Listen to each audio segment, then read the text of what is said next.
Matt, we are almost done. We're going to go through 18 speakers in less time than our wedding took. And we only had one speaker. But please welcome Brandy Meek. Brandy is a single mom speaking to you from a real-world perspective here as well. Brandy Meek.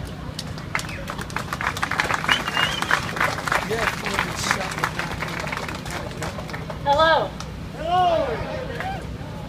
Governor Hickenlooper may not have made it, but God willing, our next governor, Mr. Bob Beaupre, did. We also have a couple of our state senators, Rivera, Don Supis is running for office. We're really glad to have those folks on board as well. So thank you guys for all coming. My name is Brandy Meek, and many of you know me through various things that I do with the political aspect. But today I come to you for my most important role, and that is as a single mother. This right here is my 9-year-old son, Tucker. I drug him along with me, and he was really excited to do it, because I believe that if you really believe, or if you really want something, you have to stand up for it, and you have to lead by example and show your kids that they need to stand up for what's important to them. So let me tell you why every single mom and every one of you should be concerned about the overregulations that the EPA is proposing.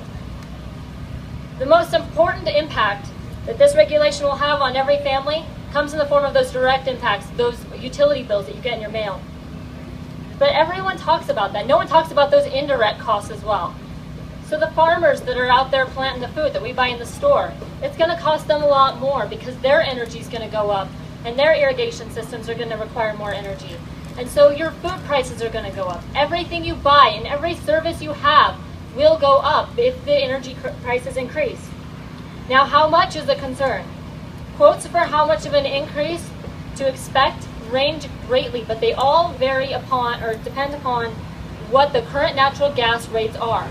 Now, if we are expecting to use a lot more natural gas, we can expect, due to supply and demand, that those costs will also increase. So it will likely be greater than those quotes that anyone's throwing out there. Now, where I live, it gets cold. It gets really, really, really cold. I know that my car will not start at 38 degrees below zero. 37 below, it'll start. 38, no. Affordable energy is a must in places like this. You have real families that need to heat their homes, and when it is pushing 40 degrees below zero, they need to be able to turn on that heat without a second guess. Now, real quick, people always ask me, how do we stop this madness? And I have an answer for that. The majority of these regulations are put in place in the form of rules that are passed through the bureaucracy that never touch the hands of the United States Congress. That's unacceptable. A piece of legislation has been proposed called the REINS Act. Many of you may have heard of it. This would change that and put the power back into the hands of your elected representatives in the United States Congress. Absolutely.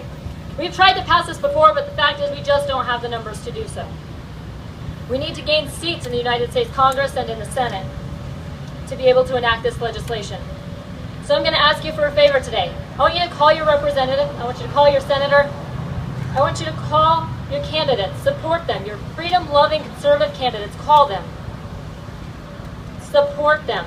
Do whatever they need. If they need precinct walkers leading up to the election this year, do it. If you can donate a little bit of money to their campaigns, do it. If you can talk to your neighbors about the importance of this, do it. Write letters to the editor, whatever it takes.